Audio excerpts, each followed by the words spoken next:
Spuddy and His Golden Journey by Snuggle. Spuddy was a small, round potato.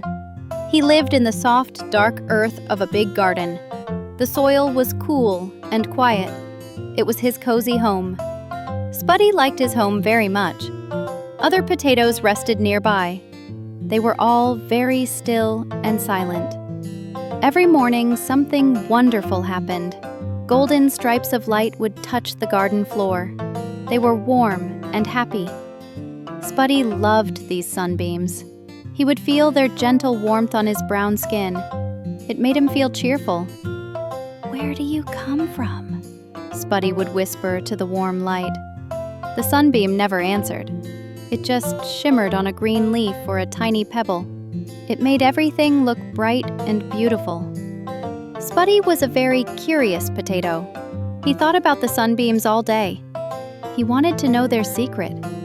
One morning, the brightest sunbeam of all visited the garden.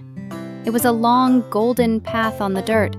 It stretched far, far away. Spuddy watched it sparkle. He felt a little wiggle inside him. It was a wiggle of adventure. "Today," Spuddy said to himself, "today I will find out." His voice was just a soft little rustle in the dirt. He decided to follow the sunbeam. He would go on a long journey. It was a very brave thing for a small potato to do. He wiggled and pushed. From his bottom, 2 tiny root feet sprouted.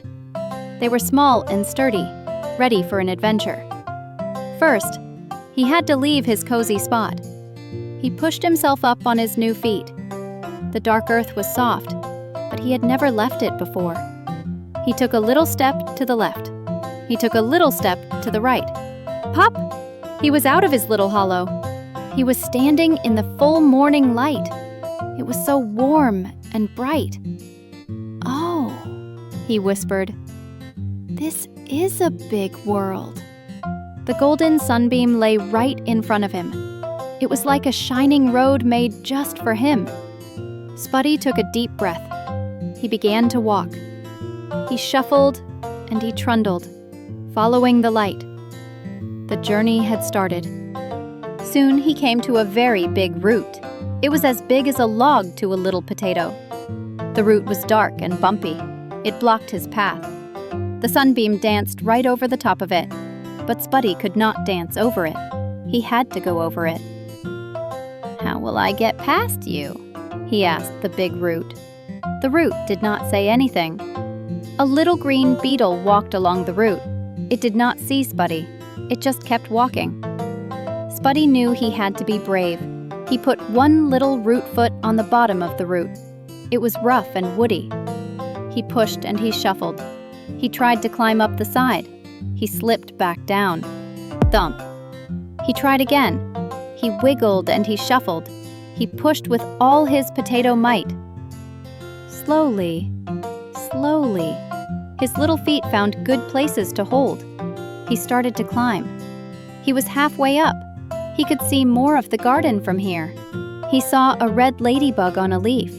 He saw a shiny drop of dew. He kept going. He stepped carefully to the very top of the root. He did it! He felt very proud. He rested for a moment. The sunbeam felt extra warm up here. Then he carefully walked down the other side. Thump! He landed softly on the garden path again. He followed the golden line of light. It led him on and on. The garden was full of smells. He could smell the sweet flowers. He could smell the damp, brown earth. It was a lovely smell. He walked past a very old stone. The stone was gray and covered in soft green moss. It looked very wise. It had been in the garden for a long, long time. The sunbeam made the moss on the stone glow. "Hello," Spuddy said quietly. He was a little shy. "I am on a journey." The old stone was very still. It did not speak, but a little breeze came and rustled the leaves nearby. Shh, shh. It sounded like a gentle whisper. It sounded like the stone was saying, "Keep going, little one." Spuddy felt happy. He shuffled and he walked onward. He was not tired at all. He was too excited. He kept his little potato eyes on the beautiful, shining path. Next, the sunbeam led him into a forest. It was a forest of tall, scary-looking weeds. Their leaves were dark green.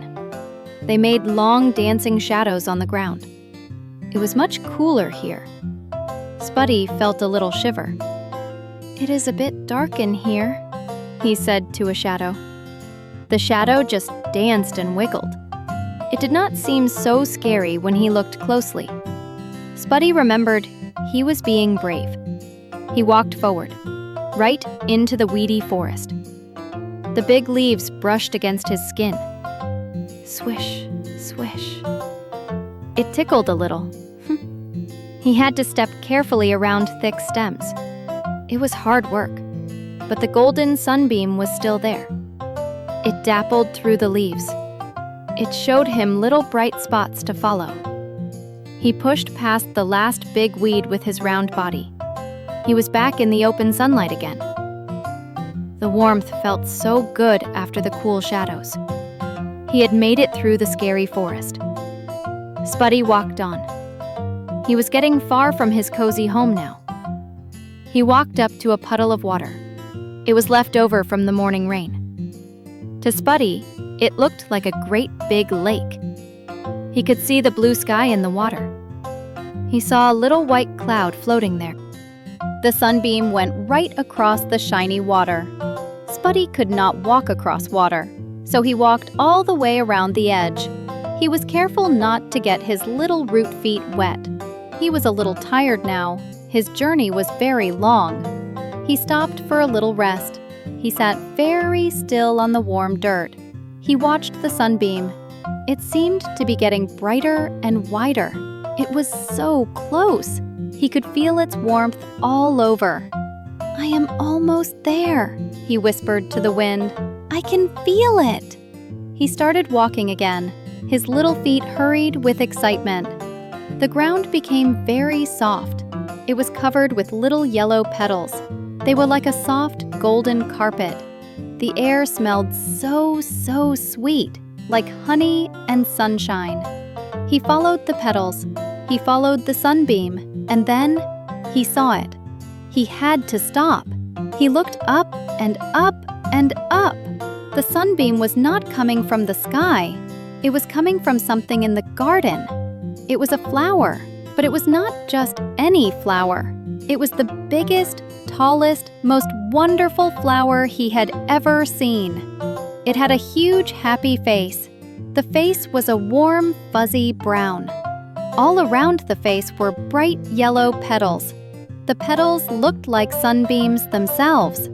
The flower was a giant sunflower. It stood tall and proud at the edge of the garden. It was smiling down at the whole world. Spuddy had found the source of the light. The warmth he loved so much came from this beautiful, smiling giant. It was not scary at all. It was wonderful. It was more beautiful than anything he had ever imagined. He stood on his tiny feet at the bottom of the tall green stalk. He looked up at the sunflower's bright face. The sunflower did not talk, but Spuddy felt like it was saying hello. Its warmth was a happy welcome. Spuddy felt so peaceful. His long journey was over. He was not just a little potato in a dark patch of earth anymore. He was a brave explorer. He was a curious adventurer who had followed a sunbeam. He learned that a little curiosity can lead you to the most wonderful discoveries. Being curious and brave can lead to beautiful things. Spuddy smiled a small, happy potato smile. He stayed there for a very long time. He just stood and enjoyed the warm golden light of his new, beautiful friend.